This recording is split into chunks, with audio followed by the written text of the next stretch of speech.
Antes de comenzar con el 24, que creo que ya lo habían visto, quería ver este, que estaba antes, para que veamos la regla de la cadena. La regla de la cadena para cuando queremos derivar una composición entre relaciones funcionales. Por ejemplo, acá tenemos el volumen de una caja que cambia dependiendo de tres variables: ancho, largo y alto. De tal manera que el volumen es la multiplicación de esas tres magnitudes. Para esta caja que se está aumentando o disminuyendo de tamaño, no lo sabemos, pero está cambiando en el tiempo, tanto el ancho como el largo y el alto, son funciones que varían en el tiempo y a su vez son funciones escalares. A su vez el volumen, al depender de esas tres, el volumen es un campo escalar. Pero si pensamos en una composición, indirectamente el volumen está variando con respecto al tiempo. Y nos interesaría para esta actividad hallar la razón de cambio del volumen con respecto del tiempo. Cuando se tiene que el ancho es 10, la altura 5, no, la longitud es 10, ancho 5 y altura 4. Para ese instante, preciso instante particular que vamos a llamar de asterisco, hay un momento de tiempo en que A, que varía en el tiempo que no lo conozco, toma un valor de 10 centímetros. A ese tiempo T asterisco B toma un valor de 5 centímetros. Y C toma un valor de 4 centímetros. En ese momento, ahí, en ese preciso instante, T asterisco, donde tengo estos valores, quisiera saber con qué velocidad está cambiando el volumen con respecto del tiempo. Como información tenemos que la derivada de estas funciones desconocidas es 3, 2 y 1/2 respectivamente. Entonces lo que vamos a hacer, acá está el campo escalar, está el vector gradiente asociado a él. Lo que vamos a hacer es aplicar la regla de la cadena. La regla de la cadena para derivar el volumen con respecto del tiempo. Vamos a hallar la derivada parcial de b con respecto a a y lo multiplicamos por la derivada de a con respecto del tiempo. Y así, la derivada del b derivada parcial de b con respecto de b larga, y lo multiplicamos con la derivada de b con respecto del tiempo. Y la derivada parcial de b con respecto de c, y lo multiplicamos por la derivada de c con respecto del tiempo. Esta es la regla de la cadena, una fórmula para hallar la derivada. Y esta que tenemos acá es la primer componente del vector gradiente, que está allá abajo a la derecha. Este es el segundo componente y esta es la tercera componente. La primer componente es b por c, o sea, 5 por 4. Esta es la segunda componente, que es a por c, 10 por 4. Y esta, la tercer componente, que es a por b, 10 por 5. Esto que está acá es la derivada parcial de a con respecto al tiempo que está arriba, que es 3. Y esta que está acá es 2, la derivada de b con respecto del tiempo. Y esta que está acá es la derivada de c con respecto del tiempo, que es 1/2. O sea que esto es 5 por 4, 20, por 3, 60. Esto da 80. Y esto da 50 más por 1/2, 25. O sea, 165. Y con esta formulita y rápidamente obtenemos lo pedido, la derivada de una variable con respecto a otra, cuando indirectamente variaba el volumen con respecto al tiempo. Este signo indica, al ser positivo, indica que el volumen está aumentando, el volumen de la caja, o sea que está ampliando en su tamaño, algo así. Bueno, quería mostrarles eso nada más como un ejemplo de aplicación de la regla de la cadena. Como fíjense, desconocíamos tanto A, B y C sus leyes, pero teníamos un valor específico para un momento en particular, denominado T asterisco. En algún instante teníamos los valores y gracias a que las derivadas de estas funciones desconocidas eran constantes para todo T, o sea que para T asterisco iban a ser los mismos valores, 3, 2 y 1/2, pude aplicar la regla de la cadena. Bueno, entonces como verán, no fue necesario conocer las leyes de las funciones A, B y C. En la actividad 24, esta la quería dar un cierre, lo fueron analizando la semana pasada, graficaron dominio, curvas de nivel, vector gradiente en un punto, realizaron la interpretación con respecto a un parásito. Quería darle un cierre porque a la izquierda tenemos las curvas de nivel. Son todas circunferencias concéntricas. El dominio está acá indicado, era el conjunto de puntos del plano que verifican esa condición, o sea, el interior de un círculo de radio 5, sin incluir la frontera. Era todo esto el dominio, donde para todos esos puntos había una ley de concentración de fármaco, que era esta. Se analizó el conjunto imagen, y bueno, las curvas de nivel, acá está explícito la forma que tienen: x cuadrado más y cuadrado es igual a radio al cuadrado. Cuando k es distinto, a ver, esto se anula. No, está bien, no hay problema, no se anulaba. Para 4, sí, con k distinto de 4. Con k distinto de 4 tenían circunferencias concéntricas. Con k igual a 4 tenían que la ecuación no describía una circunferencia, más bien un punto, que era el origen. Bueno, entonces, estas son las curvas de nivel. Están representando subconjuntos del dominio con la misma imagen. Y a la derecha tenemos vectores gradientes evaluados en ciertos puntos del plano cartesiano. ¿Cómo se obtuvieron los vectores gradientes? Se tenía la ley del campo escalar, se hallaron las derivadas parciales, que a su vez son campos escalares, y con estos campos escalares se construyó el vector gradiente. ¿Y cómo se construyó el vector gradiente? Se lo construyó de esta manera. Se colocó la primer componente acá, la derivada parcial con respecto de x, y luego se colocó la derivada parcial con respecto de y. Esto era el vector gradiente. Nosotros lo utilizamos valorizado en algún punto, pero si no lo valorizamos y dejamos expresado en forma general acá, aplicado en x y aplicado en y acá las derivadas parciales, tenemos el vector gradiente. Bueno, acá tenemos para nuestro ejemplo, ya está calculado, y lo podemos graficar para puntos del plano, y son todos vectores gradientes que apuntan hacia el centro. Si yo estaba situado por acá, bueno, no llego ahí. Ahora en la siguiente diapositiva voy a poder mostrarlo. Bueno, este vector gradiente que tenemos acá, obsérvenlo, y actúa sobre un subconjunto del plano cartesiano, porque actúa sobre x y sobre y, un par ordenado x y.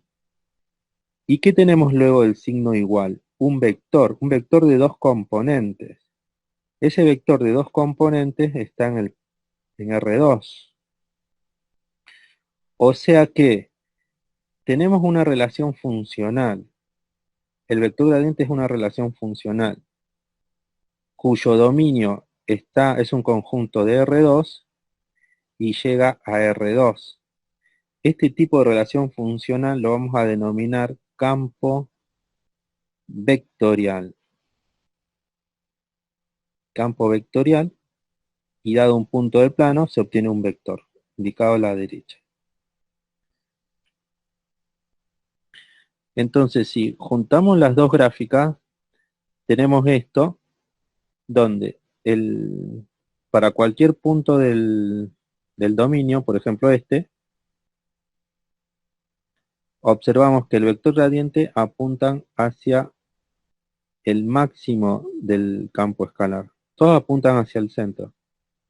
Y además una característica, una disposición geométrica importante es que los vectores gradientes son perpendiculares a las curvas de nivel.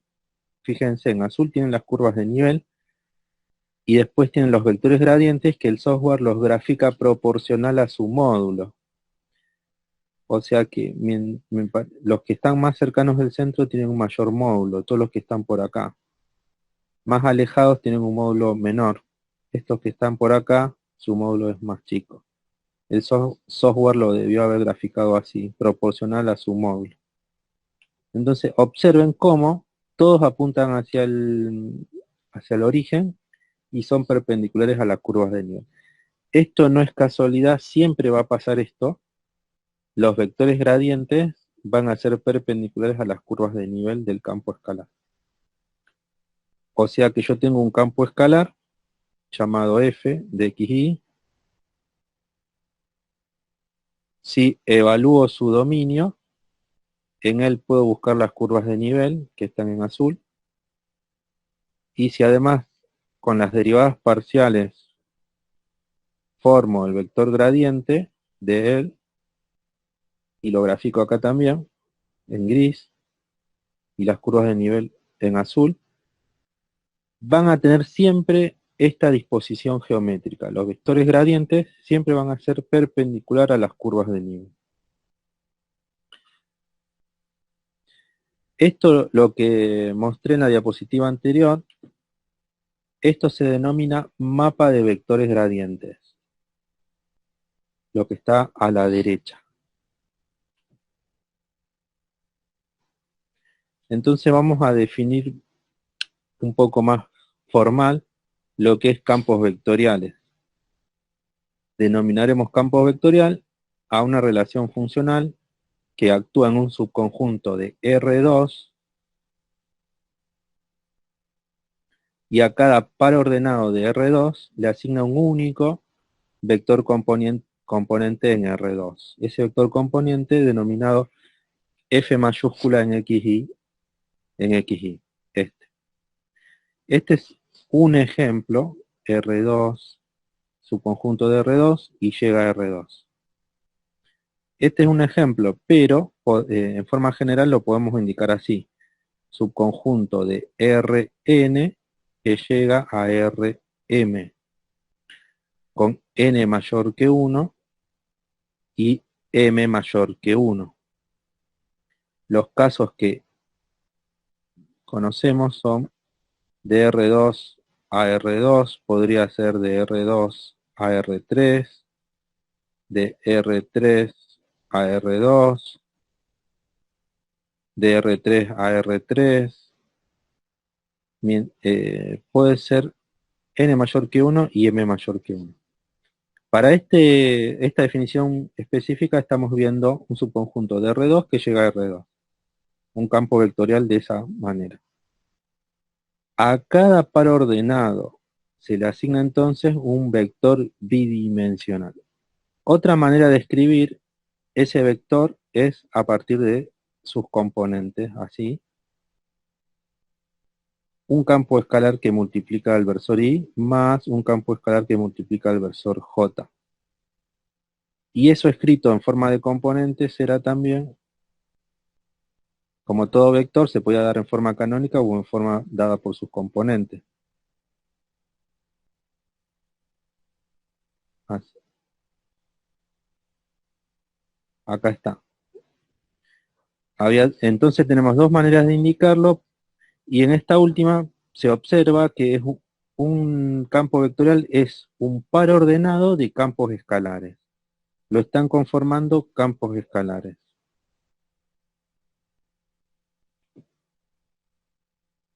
Por ejemplo, en los puntos de un plano, el viento en un mapa. Cada punto, cada vector representa la dirección del viento, y yo para cada punto de este plano tengo la dirección del viento asociada. Entonces, ¿cómo podría representar eso? A través de un campo vectorial. Cada punto del plano está contenido en el plano cartesiano, y a cada uno se le asigna un único vector que representa la dirección y sentido del viento. Y ese vector es bidimensional, o sea que está en R2. Entonces vemos como acá un campo vectorial es necesario para representar o para modelizar esta situación, que no la podría hacer con un campo escalar, porque un campo escalar a cada punto del plano cartesiano le asignaría un número real nada más, y para describir la dirección, el movimiento de la dirección del viento, una magnitud que tiene dirección y sentido, no me alcanza con un número real, necesito un vector. O sea que acá necesito, en este ejemplo, un campo vectorial para modelizar la situación, lo que está pasando. Bueno, entonces acá tenemos dos ejemplos más. A la izquierda tenemos, observemos este mapa de vectores y tratemos de descifrar qué tipo de campo vectorial es, y a la derecha también. Observemos a la izquierda, todo está graficado en un plano cartesiano. Y para cualquier punto que yo elija, observo que tiene un vector. Los vectores siguen una disposición, está bien. Pero cualquier punto, así es, sí, muy bien. Y si yo tomo un punto del plano, ahora por cuestiones para no saturar la gráfica, no se dibujan todos los vectores que existen. Se dibujan algunos equiespaciados, y además se trata, si el software lo hizo bien, es que el tamaño del vector sea proporcional a su módulo. Si el módulo era chico, se tiene que dibujar un vector chico. Si un módulo era grande, se dibujaba un vector grande. Acá se ven todos del mismo tamaño. Así que se podría estimar que todos los vectores tienen el mismo módulo. Si yo pienso en este punto que está ahí, ese punto tiene dos coordenadas. Está en el plano cartesiano. Y para él tengo asociado un vector. Y ese vector está en B2. O sea, acá podemos decir que llegamos a R2. Entonces, este mapa de vectores que tenemos abajo es el asociado a un campo vectorial que va de R2 y llega a R2, que va de un subconjunto de R2 y llega a R2. Y podría yo pensar que algún punto no tiene vector, por ejemplo, este de acá. Digo, acá tomé un punto que no hay ningún vector dibujado, pero eso fue porque el software elige una grilla de puntos que tiene todo el plano cartesiano para graficar, y elige una grilla de puntos todo X espaciados. Todo X espaciado, y en cada uno de esos puntos que eligió calcula el vector que le corresponde. Lo ingresa en la ley del campo vectorial. El campo vectorial, por ejemplo, es el vector gradiente del ejemplo anterior, que es un campo vectorial. Elige los puntos de esta grilla, esos puntos tienen coordenadas X, Y, los ingresa acá, y siguen las instrucciones que dice a continuación. Pero cuando lo hace, luego de este signo igual, ¿qué se está obteniendo? Un vector. Entonces, ese vector que obtuvo lo grafica anclado en ese punto que se eligió y así repite el proceso con toda la grilla. Entonces, por una cuestión de practicidad, no se eligieron más puntos porque quedaría todo muy saturado, pero seguramente un software debe permitir elegir cuántos vectores graficar. Pero uno no debe pensar que si elijo este punto, decir este punto no tendría imagen. Es por una cuestión de que el software, de poder representarlo el mapa de vectores, porque si bien todos los puntos de R2 tendrían un vector asociado, quedaría muy saturado toda la imagen si graficáramos a todos los vectores. Además hay infinitos puntos en este plano cartesiano. Se deben elegir algunos que representen al campo vectorial que vamos a graficar. Y a la derecha, estamos en el espacio a la derecha. Lo voy a escribir acá. O sea que yo puedo elegir un punto, en la derecha estoy hablando, y ese punto tendrá 3 coordenadas. Y observo que en el espacio, elija cualquier punto del espacio de 3 coordenadas, se está viendo un vector asociado a un punto del espacio. Por lo tanto, ese vector está en R3.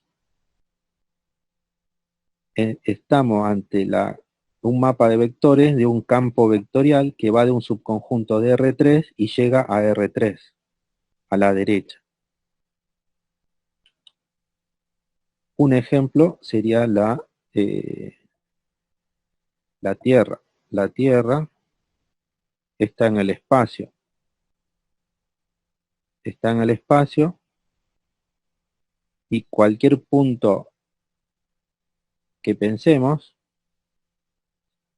de su atmósfera tendrá un vector, el vector que podemos indicar la fuerza de atracción gravitatoria, que será dirigido hacia el centro de la Tierra.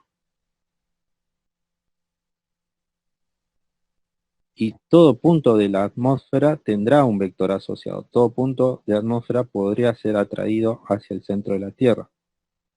Esos puntos que yo elija tiene 3 coordenadas. Está en el espacio. Y para él tengo un vector. Ese vector, al estar en el espacio, llamado f de x, y z, tiene 3 componentes. Está en R3 también. Entonces, estamos también de nuevo ante un ejemplo de un campo vectorial que aplica de un subconjunto de R3 y llega a R3. Podríamos pensar en muchos ejemplos que necesitan de los campos vectoriales para modelizar la situación, donde ya el campo escalar deja de ser útil. Y recordemos que el campo vectorial es un par ordenado o terna ordenada de campos escalares. Bueno, sabiendo eso, vamos a hacer algunos ejercicios para reforzar este tema. Tenemos estos campos vectoriales, el que está ahí se denomina M y su ley a continuación. Vamos a analizar esto. Pensemos que a mí nadie me avisa que esto es un campo vectorial. Nadie me informa, pero aún así yo viendo la ley puedo saberlo. ¿Por qué? Entre paréntesis tengo la cantidad de variables que necesito cuando aplico M. Y observo que son 2 variables, X e Y. Luego, el dominio no lo conozco, pero seguramente está en el plano cartesiano, porque 2 variables las voy a contener en el plano cartesiano. Entonces, estoy en un subconjunto de R2 y vamos a ver hacia dónde llegamos. Luego de aplicar la ley, lo que obtengo está acá a la derecha el signo igual. Tengo que analizar la naturaleza de lo que esté acá a la derecha el signo igual. Podría tener un número real, o la otra posibilidad es que tenga un vector. Estas son las únicas 2 posibilidades que yo tengo. Y cuando lo observo, tenemos que esto es un vector dado en forma canónica. Esto es un coeficiente que está multiplicando al versor y este es otro valor que multiplica al versor j. Esto es un vector. Por lo tanto, es un vector de dos componentes, porque tengo dos términos acá, que multiplican a dos versores, el i y el j. O sea que ese vector de dos componentes lo voy a contener en R2. Entonces, por más que a mí no me lo informen, yo puedo analizar qué tipo de relación funcional es. Analizar la dimensión de dónde está contenido el dominio y dónde está contenido el codominio. En qué dimensión tienen. Luego, al hacer esto, luego recuerdo que a esto lo llamamos campo vectorial. Porque campo vectorial actúa en un subconjunto de Rn y llega a Rm, con n y m mayor que 1. Entonces, tenemos este campo vectorial donde mostré cómo analizarlo cuando a mí nadie me informa, la relación funcional que tengo, y ahora que nos piden definir y graficar el dominio. Bueno,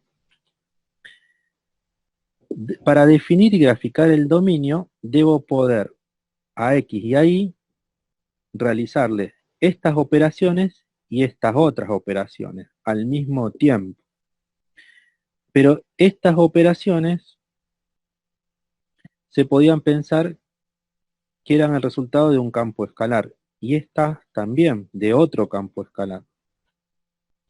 O sea que a M lo puedo pensar como la acción de un campo escalar P en X y en Y, que multiplica el versor Y, más la acción de otro campo escalar Q, que multiplica el versor J. Entonces, yo debo buscar los puntos del plano cartesiano que les puedo aplicar tanto la ley de P como la ley de Q, las leyes de estos dos campos escalares. Por lo tanto, el dominio de M será el dominio de P intersección el dominio de Q.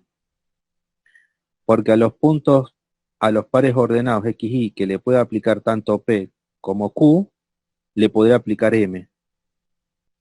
Bueno, entonces de esa manera, buscar el dominio de un campo vectorial se reduce a algo muy sencillo o a algo que ya conocemos. Porque sabemos buscar el dominio de campos escalares, lo practicamos un par de clases atrás.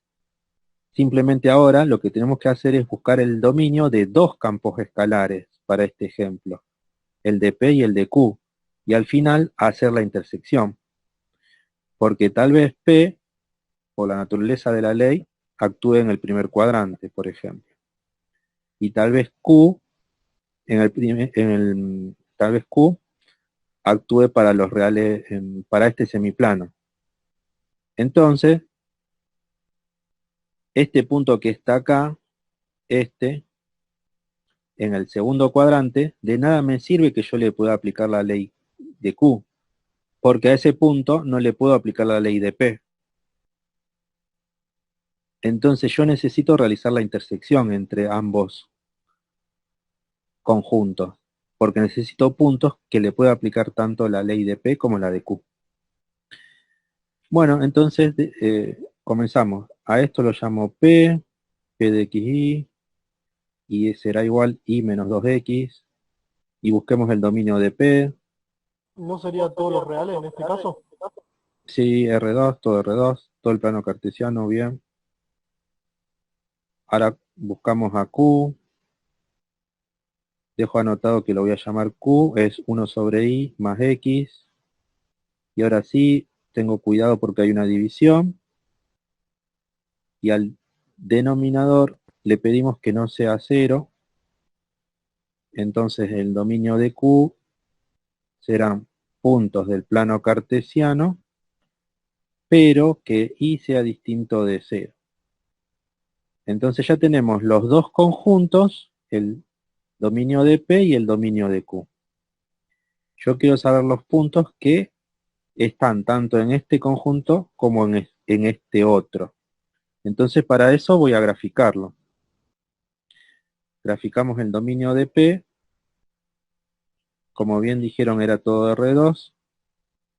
Y el dominio de Q serán todos los puntos del plano cartesiano, pero Y debe ser distinto de 0. O sea que Y no debe estar en el eje X. el eje X, esta recta tiene ecuación igual a 0, esa no debe estar. O sea que es el semiplano de arriba y el semiplano de abajo. Cuando hacemos la intersección entre ambos conjuntos, gráficamente quedará todo el semiplano de arriba y todo el semiplano de abajo, sin incluir el eje X, porque tiene la ecuación y igual a 0, y nosotros no queremos eso. Entonces, el dominio, ahora sí, el dominio de M será los puntos del plano cartesiano tal que I sea distinto de 0. Entonces, acá tenemos la gráfica del dominio del campo vectorial y abajo escrito como conjunto. Como verán, no necesitamos incorporar nuevos conocimientos sofisticados, simplemente hacemos algo que ya sabíamos, dominio de campos escalares, con el agregado de que hay que hacer su intersección, nada más. Este punto que está acá, de coordenadas -3, 0, si bien le puedo aplicar la ley del campo escalar P, que está acá, puedo hacer I menos 2x a ese punto, pero no me sirve de nada porque el otro campo escalar no le puedo aplicar la ley 1 sobre I más x al punto -3, 0. No puedo hacer eso. Por eso necesito la intersección, por eso necesito puntos que estén en un conjunto y en el otro al mismo tiempo. Hagamos otro ejemplo. Acá tenemos G, entonces observen cómo aplican dos variables, o sea que G actúa en un subconjunto, que ahora lo vamos a buscar, pero sé que está en R2. Luego del signo igual, observo que esto es un vector, no dado en forma canónica como en la diapositiva anterior, sino ahora en forma de componentes, y tiene dos componentes. O sea, ese vector está en R2, llego a R2. Esto es un campo vectorial, por definición, porque es una relación funcional que actúa en un subconjunto de Rn y llega a Rm con n y m mayor que 1. Bueno, ahora busquemos el dominio de G y será el dominio de P intersección el dominio de Q. Y dejo anotado quién es P y quién es Q. P es menos 2x y Q es esa función racional que tenemos ahí, es esto. Bueno, entonces ahora simplifiqué mi problema o cambié mi problema para buscar el dominio de este campo vectorial, lo cambié por otro problema que es la búsqueda de dominios de campos escalares, que son estos dos. Debo buscar el dominio de este campo escalar y el de este otro y hacer la intersección. Entonces voy a borrar el dominio de P, es rápido porque es R2, lo hice rápidamente.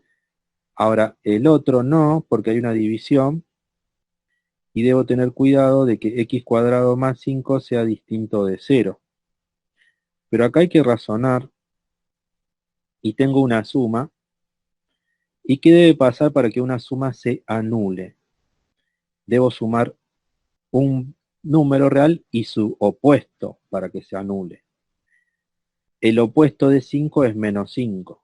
Y acá tengo una potencia a exponente par. No puede dar un número negativo nunca. Entonces, no hay chance de que esto me dé menos 5 para que sumado a 5 se anule. Esto siempre va a dar positivo o 0. Nunca va a dar menos 5, que es un número negativo.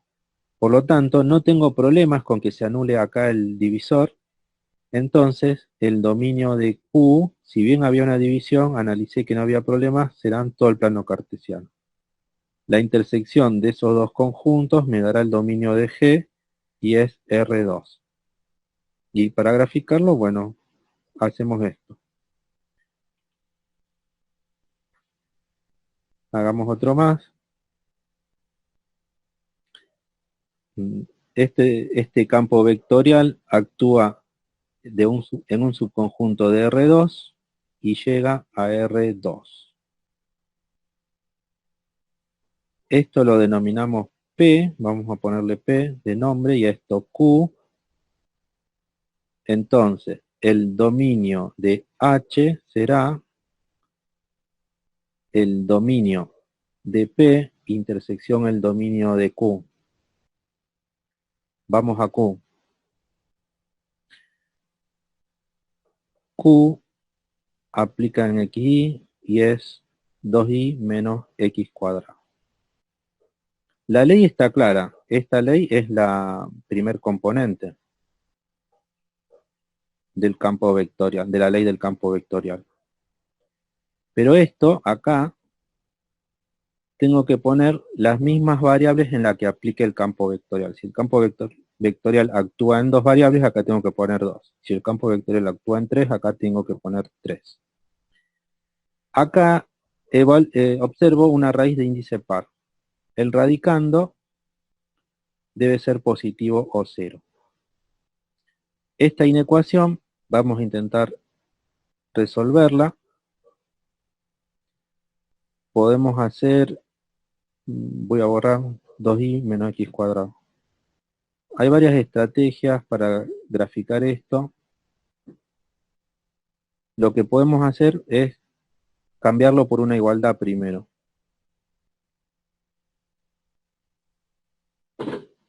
Luego graficar esa curva.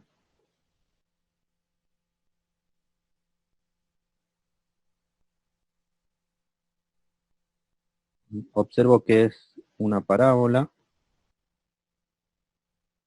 Algo así. Pasa por el origen. A 4, a 2 le da valor de imagen 2. Y a menos 2 le da imagen 2 también. Bueno, esta es una función par que da eso. Es la x cuadrado, pero con una compresión horizontal de 1/2.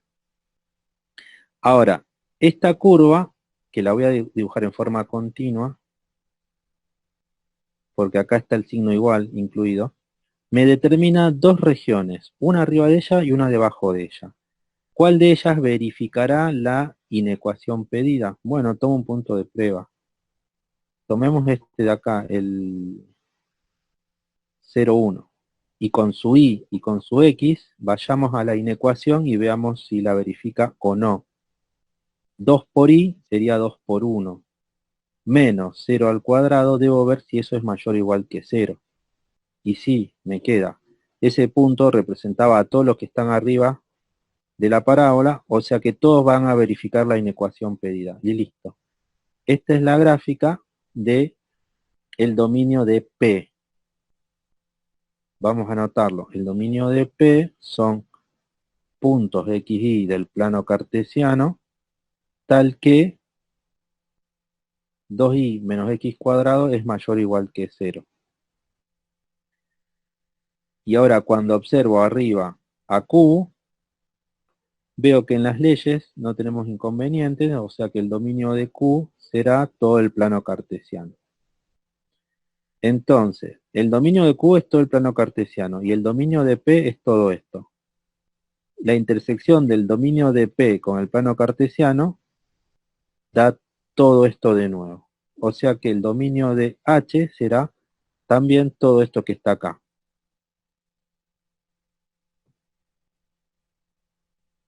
Voy a decirlo de nuevo.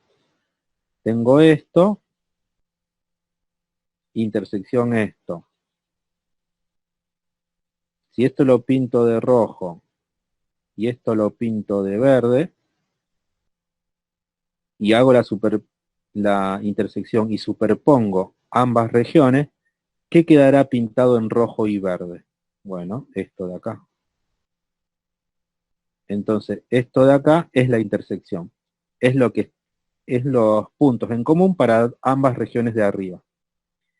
Y eso me da entonces el dominio de H flechita, que son puntos del plano cartesiano, tal que 2y menos x cuadrado era mayor o igual que 0. Bueno, entonces como ven, lo único que se agregó para el dominio de campos vectoriales es realizar la intersección entre estos conjuntos.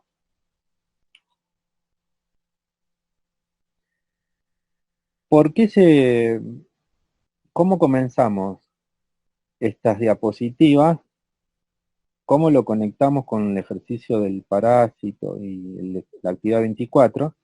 Porque habíamos observado que el vector gradiente era un campo vectorial. Vamos a analizarlo de nuevo. Tengo un campo escalar.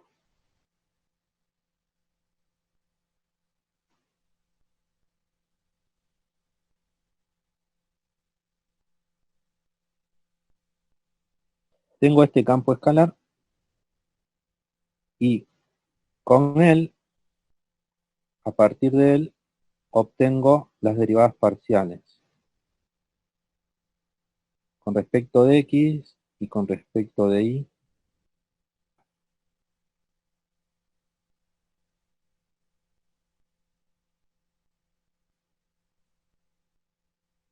O sea que el campo escalar me originó dos campos escalares. Con esos dos campos escalares construyo el vector gradiente.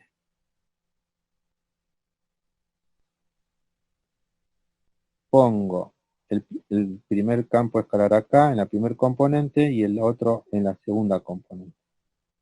Y esto es un campo vectorial. ¿Por qué? Actúa en dos variables acá, o sea que en un subconjunto de R2. Y luego del signo igual, veo que eso es un vector de dos componentes, que está contenido en R2. O sea que tenemos una relación funcional que va de R2 y llega a R2. Por definición, eso es un campo vectorial. Entonces, ¿cuál de los campos vectoriales que analizamos recién, M, G o H, es el vector gradiente de F? Acá ya tengo las leyes, acá tengo la ley del campo vectorial de F. Acá tengo la ley del campo vectorial de F. ¿Cuál de ellos resultó ser M, G o H? Cuando lo observo me parece que es M. Entonces, M, ese campo vectorial que ya analizamos, no era otra cosa que el vector gradiente de F, al menos en la ley.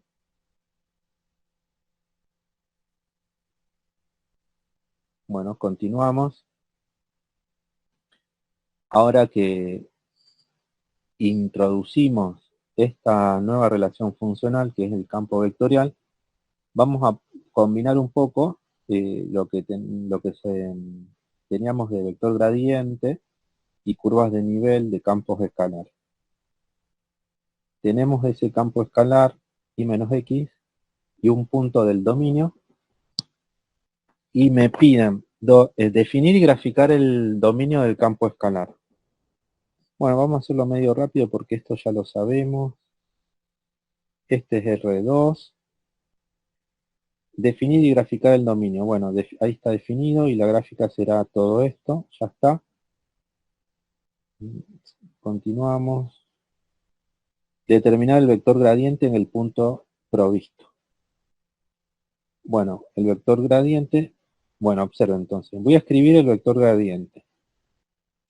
Derivada parcial con respecto de x, menos 1. Con respecto de y, 1. Evaluado en el punto pedido, menos 1, 3.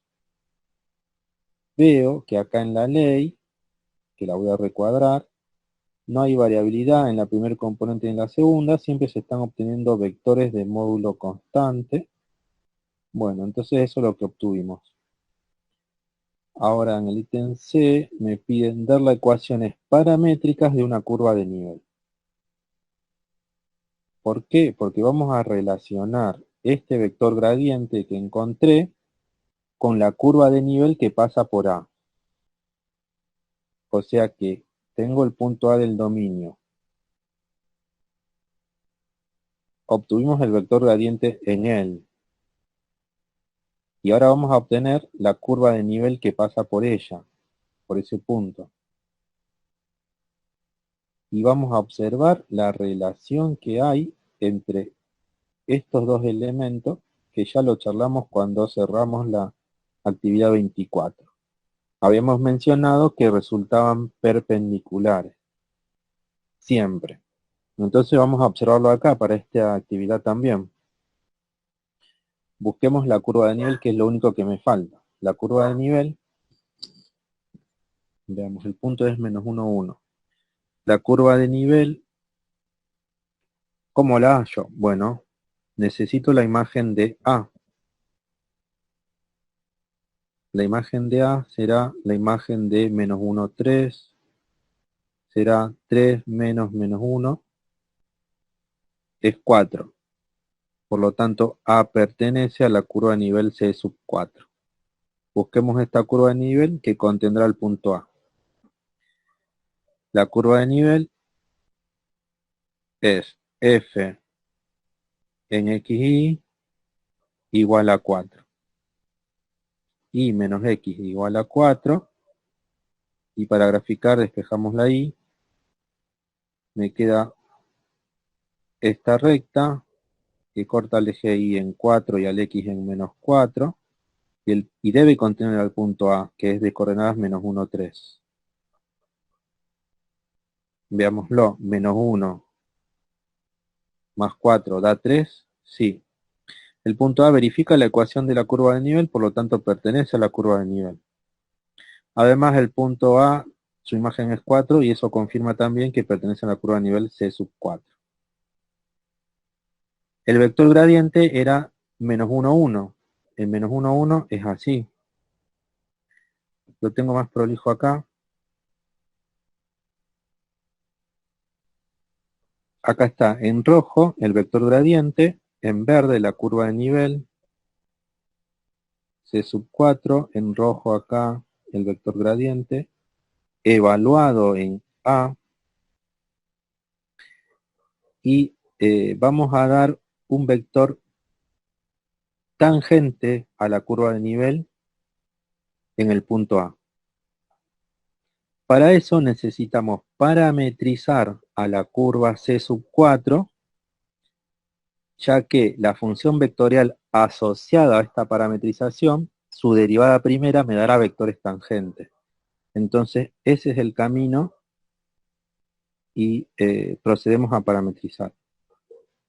La ecuación es de la curva de niveles Y es igual a X más 4. Entonces la curva C sub 4, las ecuaciones paramétricas podrían ser X igual a T, Y igual a T más 4, con T variando en todos los reales. Bueno, entonces parametricé la curva de nivel. A partir de esta curva, hallo la función vectorial, que la llamo R de T, que es T, T más 4, con T variando en todos los reales. Listo. Esta es la función vectorial asociada a la curva de nivel. ¿Por qué es útil parametrizar la curva? ¿Por qué es útil hallar una función vectorial asociada a ella? Porque ahora, dado valores de t, obtengo vectores posición. Y además, la derivada primera me dará vectores tangentes a la curva de nivel. Derivo componente a componente, y esta es la función vectorial. Y fíjense que en todo momento estoy obteniendo vectores con el módulo constante, vectores de componentes 1, 1. Por lo tanto, todos los vectores tangentes a esta curva de nivel son de la misma naturaleza, tienen componentes 1, 1. El que yo necesito anclado en A, lo voy a hacer con las componentes 1, 1. Una a la derecha, uno hacia arriba. Y queda ahí en naranja, que está indicado en naranja. Entonces, observen cómo el vector gradiente en A de coordenadas de componentes menos 1, 1, y el vector B en naranja de componentes 1, 1, 1 sospechamos que es perpendicular a la curva de nivel Y el otro sabemos con certeza que es tangente a la curva de nivel en el punto A, y acá esto sería en A. El rojo, sospechamos que es perpendicular, lo mencioné nada más, no lo hemos demostrado, que es perpendicular a la curva de nivel en el punto A. El otro, sabemos por lo que vimos de función vectorial, es tangente a la curva C4 en el punto A. Entonces, ahora, hagámoslo analíticamente, confirmemos analíticamente lo que estamos observando gráficamente, la perpendicularidad entre ambos vectores.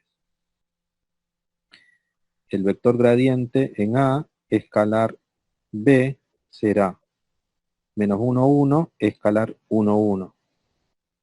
Primera componente por primera, menos 1 por 1 da menos 1. Segunda componente por segunda, 1 por 1 da 1. Sumo esto, me da 0. Producto escalar da 0 es porque los vectores que participan de este producto escalar son perpendiculares. Ahora sí lo demostramos analíticamente, la perpendicularidad que estábamos observando, que le había comentado que sucedía, y como ven, el vector gradiente es perpendicular a ese vector tangente a la curva de nivel. Y podemos decir también, o decirlo de otra manera, el vector gradiente es perpendicular a la curva de nivel en el punto A. O sea, es perpendicular al vector tangente a la curva de nivel en el punto A, o podemos decir que directamente que es perpendicular a la curva de nivel. Esto va a pasar siempre y entonces vamos a ver otros ejemplos donde sucede y después al final vamos a generalizar esto. Al final lo vamos a demostrar por qué queda perpendicular. Entonces, tenemos este otro ejemplo, un campo escalar, un punto del dominio, vamos a definir y graficar el dominio. El radicando debe ser positivo o cero. Para graficar esto, pienso en la igualdad.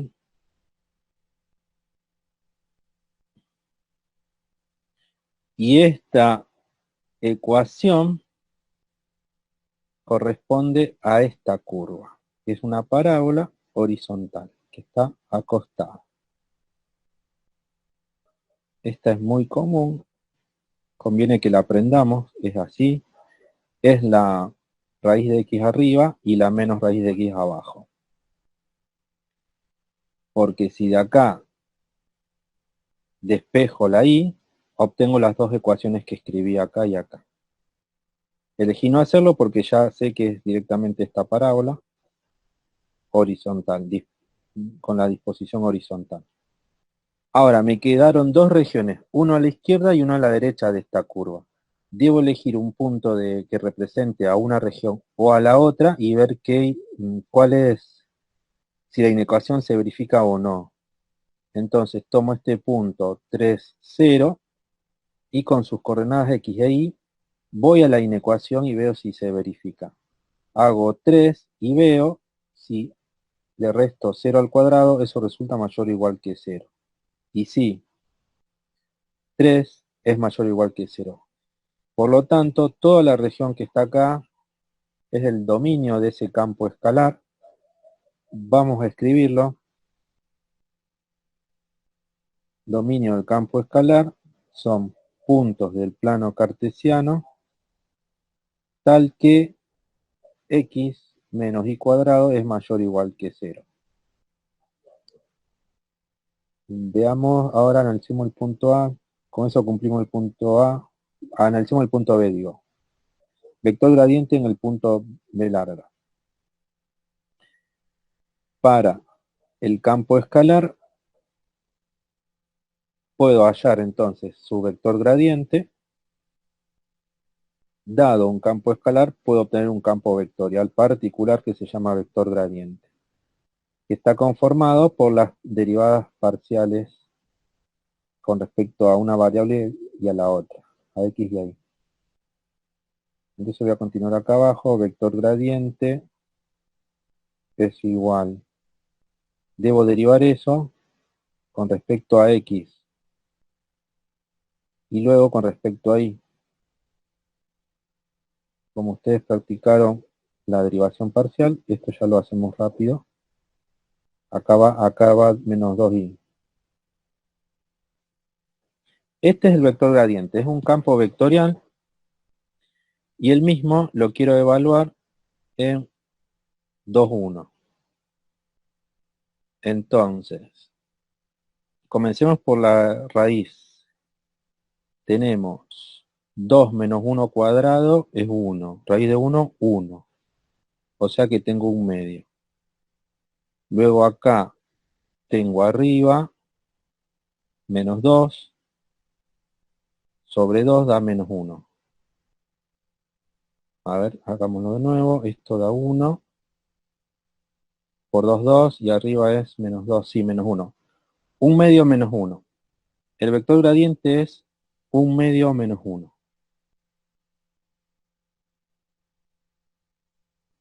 Acá está el punto, acá está el dominio graficado y el vector gradiente es un medio menos 1. O sea, vamos a hacerlo anclado en B, un medio a la derecha y 1 hacia abajo. Creo que lo tengo por acá. Acá están las cuentas, un medio menos 1. Acá está más prolijo. Bueno, vamos a hallar ahora la curva de nivel que pasa por B. Porque ¿de qué se trata todo lo que estamos haciendo? Tenemos campos escalares y a partir del campo escalar estamos obteniendo el vector gradiente, que es un campo vectorial, en un punto B del dominio, y estamos obteniendo curvas de nivel de tal manera que B pertenezca a esa curva de nivel. Y estamos observando la relación entre el vector gradiente en B con la curva de nivel que contiene a B. Ya hicimos el primer paso, vamos a hallar la curva de nivel ahora. Para observar la relación entre esta curva y estos vectores. Ahora vamos a la curva de nivel, pero si contiene a B, debemos saber la imagen de B. La imagen de 2, 1 es 2 menos 1 cuadrado raíz, eso da 1. Eso implica que B pertenece a la curva C sub 1. Debemos buscar la curva C sub 1. Entonces, si buscamos la curva C sub 1, hay que igualar toda la ley a 1. O sea que me queda x menos y cuadrado raíz igual a 1. Esa raíz pasa como potencia. 1 al cuadrado es 1. Y me queda esta ecuación. La voy a reescribir así. La ecuación de esta curva no es sencilla de ver. Pero si recuerdan que x igual a y cuadrado era la parábola esta acostada. Sí, no sería la misma, solo que desplazada hacia la izquierda. Sí, No, bien. exactamente. Sí, sí, es correcto. Es una parábola acostada también con algún desplazamiento. Yo no me jugaría a decir si es un desplazamiento a la izquierda o a la derecha porque no lo consideré importante saberse eso. Pero vamos a intentar ver qué desplazamiento es. Porque cuando está la variable x despejada, si el 1 pasará a la derecha, no lo consideré tan común como para saberlo. Vamos a hacerlo entonces. X Bueno, menos 1, X menos 1, capaz que es como vos decís, pero preferí siempre analizarlo así. A ver qué tenemos que hacer. Ahora, aplicar raíz a la izquierda y a la derecha. O mejor hacer pasar esta potencia como raíz a la izquierda y me queda más menos. Y estas dos curvas graficarlas. Me queda y es igual a más raíz de x menos 1 e y es igual a menos raíz de x menos 1.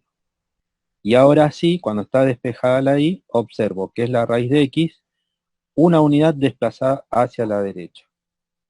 Y la otra era la raíz de x con la reflexión en el eje x, una unidad a la derecha también. O sea que esta que era raíz de x, una unidad hacia la derecha, queda así, y la que es menos raíz de x, una unidad hacia la derecha, queda así, o sea que era lo que mencionó el compañero, era la parábola acostada, una unidad hacia la derecha.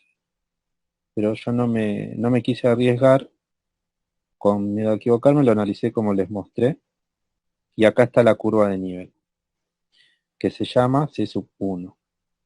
En verde tienen el vector gradiente en B. Y ahora sí, vamos a ver, observemos primero cualitativamente la relación que les mencionaba. Como el vector gradiente, que está en verde, es perpendicular a la curva de nivel.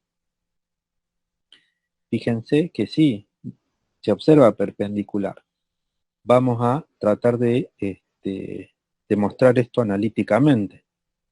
Necesito, ya tengo el vector gradiente, que es 1 medio menos 1. Necesito un elemento matemático, algo que me represente a la curva de nivel. Para eso voy a tener que parametrizarla entonces. Vamos a parametrizarla, esa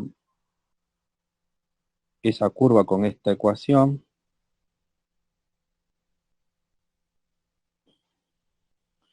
Acá lo más simple es que x tome el valor, no, que y tome el valor t. Si y vale t, este 1 lo paso a la derecha sumando. X es igual a ese 1 que pasé a la derecha sumando más t al cuadrado. Es una estrategia de parametrización nada más esto.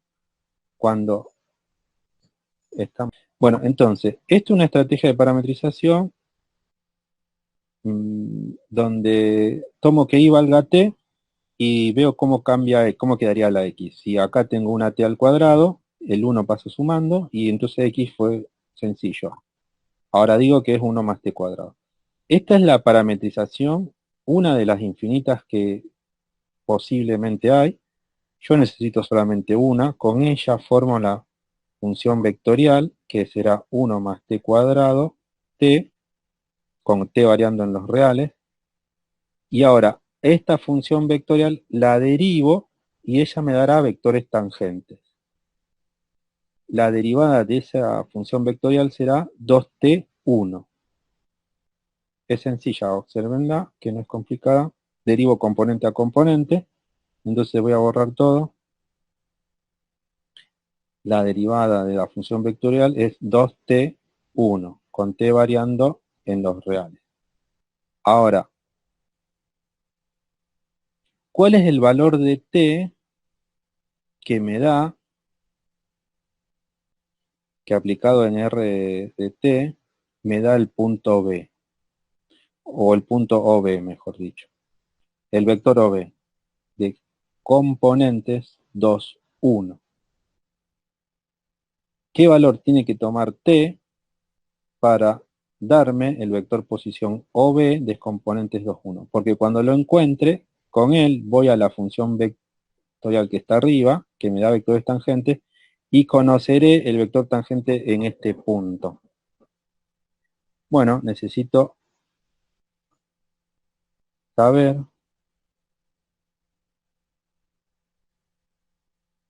veamos si lo tengo, no lo tengo, necesito calcularlo eso. Volvamos a la parametrización de C sub 1, era y igual a t, y x igual a t cuadrado más 1. Por suerte tomé esta igualdad, y el valor que tenga y también lo tiene t. Cuando voy acá, y vale 1. Por lo tanto, t también debe valer 1. Cuando t vale 1, genera el punto B, o el vector posición OB, como quiera. Porque 1 al cuadrado más 1 me da 2. Y toma el mismo valor 1. O sea que genero el punto B. Ahora sí, sé que t asterisco debe valer 1. Con ese valor voy a la derivada primera y calculo el vector tangente. Y eso me da 2 por 1, 2. Y después la segunda componente es 1 siempre, me queda el vector 2, 1. Ese vector que encontré, ¿por qué me tomé la molestia de hacer tantas cuentas? ¿Por qué parametricé la curva, hallé la función vectorial, la derivada primera y ahora busco el punto T asociado a este punto B? Bueno, porque ahora tengo un vector tangente a esa curva de nivel. Vamos a graficarlo. Entonces, la curva de nivel era así. Y el vector que vamos a llamar B me dio 2, 1. Vamos a graficarlo anclado acá en B. 2 unidades hacia la derecha, 1 hacia arriba. Queda algo así. Y no me quedó muy prolijo a mí, pero vamos a hacerlo analíticamente. Vamos a hacer B, escalar vector gradiente en B. O sea, 2, 1, escalar 1 medio menos 1. Primera por primera, 2 por 1 medio, 1. Y 1 por menos 1 da menos 1, 0. Entonces observen como B resulta perpendicular al vector gradiente en B. O sea, el vector gradiente que está en verde es perpendicular a este vector tangente a la curva de nivel que está en rojo. Y era lo que le había mencionado antes, cualitativamente. O sea, que era lo que esperábamos. De nuevo, para este otro ejemplo, el vector gradiente resulta perpendicular a la curva de nivel. ¿Y cómo lo supimos? Porque tomamos un vector tangente a la curva de nivel e hicimos el producto escalar que nos dio 0. Bueno, entonces esto está sucediendo bastante. Vamos a... Acá está, ya lo había hecho aparte. Bueno, ahí está. Acá les queda más prolijo. Esto era lo que hice recién. Vamos a demostrarlo ahora. A demostrarlo analíticamente. Vamos a intentar hacerlo. Acá tenemos la gráfica de un campo escalar, la superficie, se la llama así. Arriba tienen una traza que está en gris. Un plano Z igual acá es el que se usó. La traza se denomina C y se lo proyectó abajo y en el dominio se llama C sub K. Abajo están graficados los vectores gradientes y vectores tangentes en ese punto, en un punto elegido arbitrariamente. Entonces, para demostrar lo que venimos observando, la clave está en parametrizar a la curva de nivel. Necesito algo que la represente matemáticamente. Entonces, a la curva de nivel, que está contenida en el plano, es una curva bidimensional, le puedo asociar entonces tranquilamente una función vectorial a ella. La función vectorial asociada a ella tendrá dos componentes, porque debe obtener puntos del plano. A esa función vectorial vamos a llamarla R. Dado un valor de t, de un parámetro t, obtendré un punto, obtendré un vector posición en realidad. Vamos a graficar. Esta sería la curva de nivel. La función vectorial, llamado R, aplica en un subconjunto de los reales y llega a R2.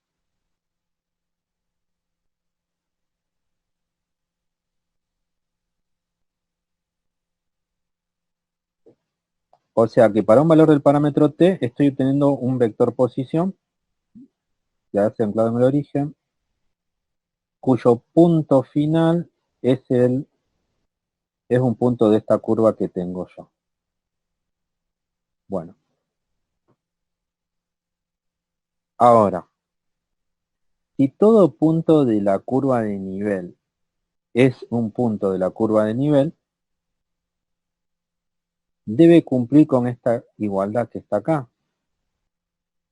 El campo escalar evaluado en ese punto de la curva de nivel debe dar ese valor fijo y constante que caracteriza a la curva de nivel.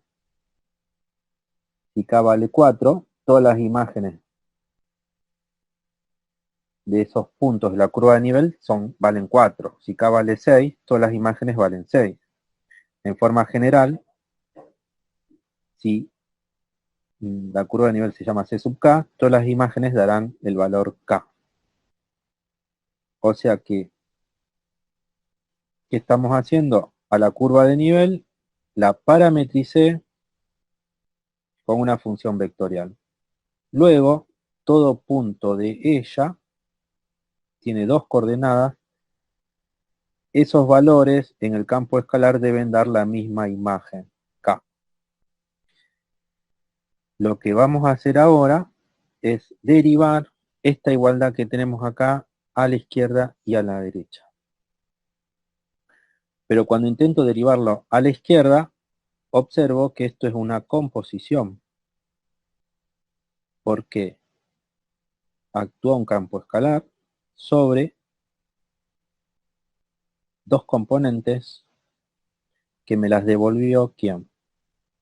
La función vectorial, que a su vez actuó en un parámetro t. O sea que a la izquierda tenemos la composición de R con F, que está dando siempre un valor constante. Y queremos derivar tanto a la izquierda como a la derecha. A la derecha la derivada de una constante es 0, y a la izquierda sabemos que eso en última instancia da una función escalar. Al componer función vectorial con campo escalar quedaba función escalar. Y la derivada la puedo evaluar a través de la regla de la cadena. Vector gradiente de f en r de t escalar la derivada primera de r. Y si analizo lo que tengo a la izquierda, esto es un vector tangente a la curva de nivel. Y esto no es otra cosa que el vector gradiente. Disculpen la caligrafía. Vector gradiente en A. Acá dice vector. Vector gradiente en A. Y estos dos vectores, su producto escalar resulta igual a 0. ¿Eso qué implica? Que ambos vectores son perpendiculares. Acá lo tengo más prolijo. Acá se aplicó la regla de la cadena.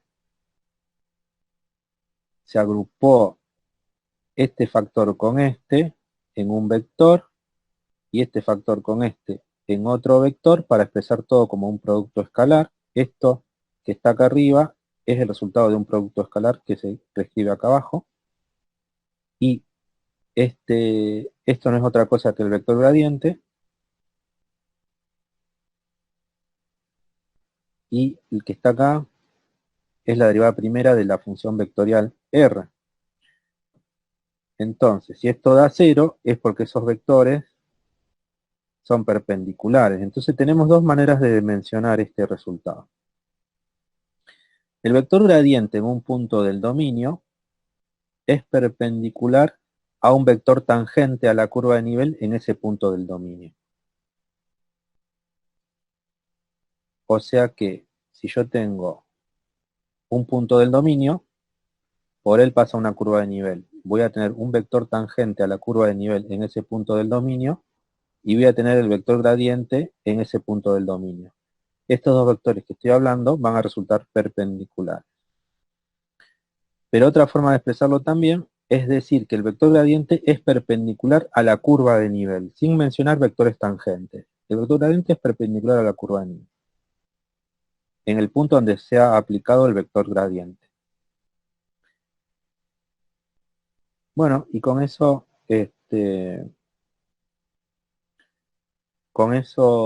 lo demostramos. Tengo otra actividad. Tenemos un piso de una habitación de 8 metros por 8 metros. En el centro colocamos un sistema de referencia, el origen de un sistema de referencia, y la temperatura en cada punto del piso lo describe este campo escalar. Este campo escalar está descrito de esa manera. Definir y graficar el dominio. No hay imposiciones del tipo algebraica, pero sí físicas. Luego, hallar curvas de nivel y marcar la región, bueno, que no supere los 36.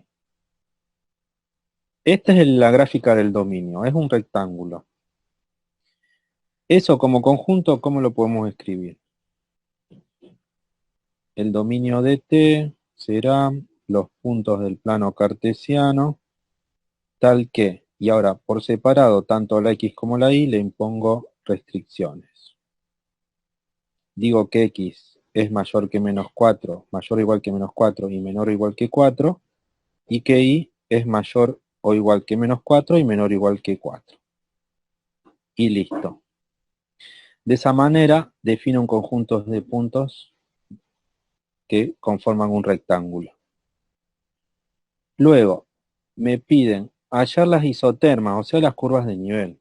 Las isotermas son curvas con la misma temperatura, y para que tener la misma temperatura se trata de una curva de nivel. Se trata de 4 curvas de nivel acá. Acá está, yo se las grafiqué directamente. Vamos a explicar un poco de dónde salieron, cómo hallo las curvas de nivel. Acá en esa expresión tengo que poner una constante acá, y me queda k es igual a 40 menos x cuadrado menos 4 menos y cuadrado. Hay que trabajar esto. Estos dos términos los paso a la izquierda para que queden positivos. El 40 lo dejo a la derecha. Y la k que está a la izquierda lo paso restando. Ahora, en esta expresión que está acá, divido todo por 40 menos k, tanto a la izquierda como a la derecha. A la izquierda no se va a ver, pero debería multiplicar todo eso por 40 menos k. A la derecha me queda un 1 y a la izquierda ese 40 menos k se lo distribuyo al primer término y al segundo término. Y bueno, y me queda esto, que es la ecuación de elipses, donde cuando cambia acá se modifica el corte con el eje Y y el corte con el eje X. Estas elipses tienen su centro, sus ejes principales pasan por son paralelos a los ejes X e Y.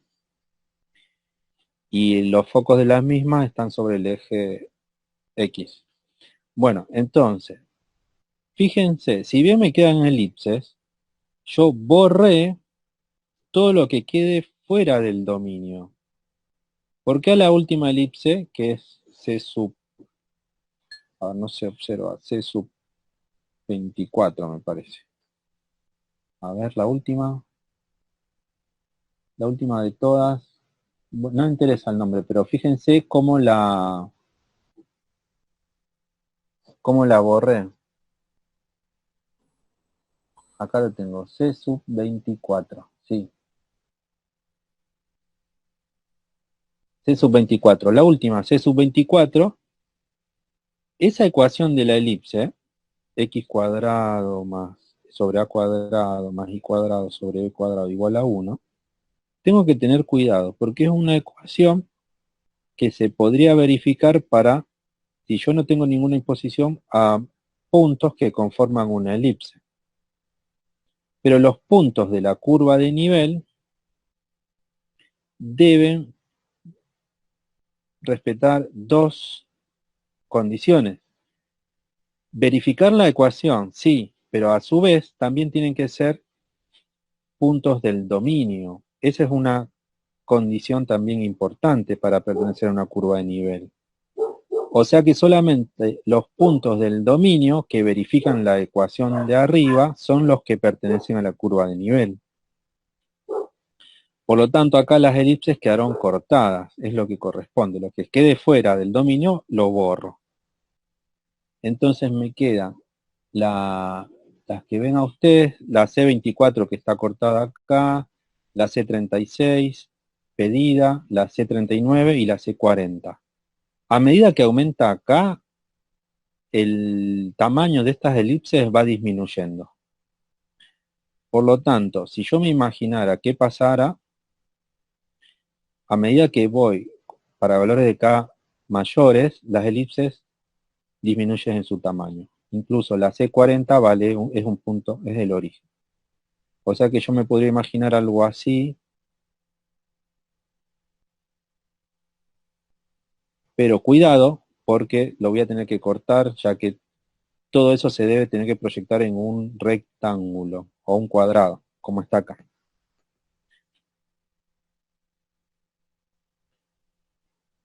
Bueno, entonces lo que me piden después es efectuar un bosquejo del gráfico de T, se lo mostré en la diapositiva anterior.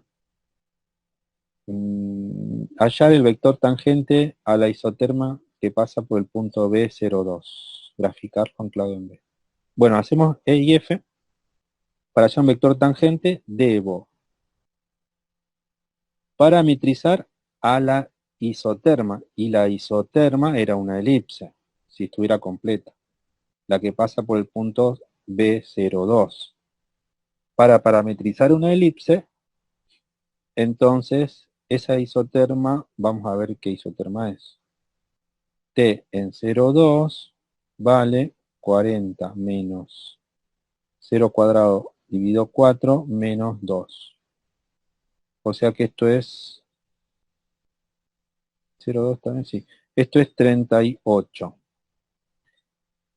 38, esta es la C38. C38, con la C38 tengo que buscar la elipse, las ecuaciones de las elipses no las tengo, las había borrado, era x cuadrado sobre 4 por 40 menos k, vamos a borrar, era x cuadrado sobre 4 por 40 menos k, más y cuadrado sobre 40 menos k, igual a 1. Y k nos está dando 38. 38. Venimos con un 38 acá. Y acá 40 menos 38 es 2. O sea que nos queda x cuadrado sobre 8 más y cuadrado sobre 2. Acá me parece que debía dar 39. Este punto 0,2. Lo había hecho con otros valores la cuenta. Ah, porque está al cuadrado. 2 al cuadrado da 4. O sea que no es k igual a 38. Vamos de nuevo. O sea que t en 0,2 es 40 menos 0 cuadrado sobre 4 menos 2 al cuadrado, que es 4. Esto da 36. Por lo tanto, k es igual a 36, debo buscar la curva C36. Cuando voy a las ecuaciones de las elipses que había encontrado, tengo que k vale 36. Si k vale 36, 40 menos 36 es 4. 4 por 4 es 16. Y 40 menos 36 es 4. Esta es la elipse, esta es la curva de nivel llamada C36, que la tenemos. Era la segunda. Es esta que está acá. Esta es la curva de nivel, que tiene el punto 0,2 acá. Al punto 0,2. Ahí está el punto 0,2. Entonces, tenemos que parametrizar esta curva de nivel. Y una manera rápida de parametrizar esto es en forma antihoraria es asociar la X con el coseno y poner el argumento T y la Y con el seno y poner el argumento el mismo. Entonces me queda la curva C36. Acá pongo los cortes con los ejes, que es 4, y acá 2. Acá pongo el coseno y acá el seno. Y esta es la manera rápida de parametrizar una elipse. Si esto lo elevo al cuadrado, la izquierda y la derecha, y sumo todo, llegaré a la ecuación cartesiana de la elipse, que ya la teníamos. Bien, ahora con esta parametrización obtengo el vector, la función vectorial r de t. Bueno, esto ya lo tengo yo, ahora sí. Que es esta, su derivada primera, que la necesitaré para vectores tangentes, y me falta el t asociado al punto B. Entonces, el punto B es 0, 2. Y en la parametrización, x era 4 coseno de t, e y era 2 seno de t, con t variando entre 0 y 2pi. Tengo que obtener un 0 acá y un 2 acá. Vamos acá arriba. Para que coseno de t valga 0, es porque t debe valer pi sobre 2. Y con ese valor confirmamos acá abajo, porque seno de pi sobre 2 es 1, por 2 es 2. O sea que el valor de t es pi sobre 2. Con ese vamos a la derivada primera y nos da el vector tangente que necesitamos. Y ahora el vector gradiente, que es el otro que participa en nuestras observaciones, este ya lo tenemos. Vamos a escribirlo, vector gradiente en xy es la derivada parcial con respecto a x, que es menos 2x sobre 4, y con respecto a y la derivada es menos 2y. El vector gradiente evaluado en 0, 2 nos da 0 menos 4. O sea que acá tenemos los dos vectores. El vector gradiente 0 menos 4 y el vector tangente menos 4, 0.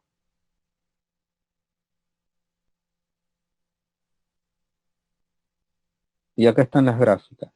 En naranja está el vector tangente, menos 4, 0, anclado en el punto B de interés. Y en rojo el vector gradiente, 0 menos 4. Observen cómo se ve que forman 90 grados. Ya habíamos demostrado esto. Si hacemos el producto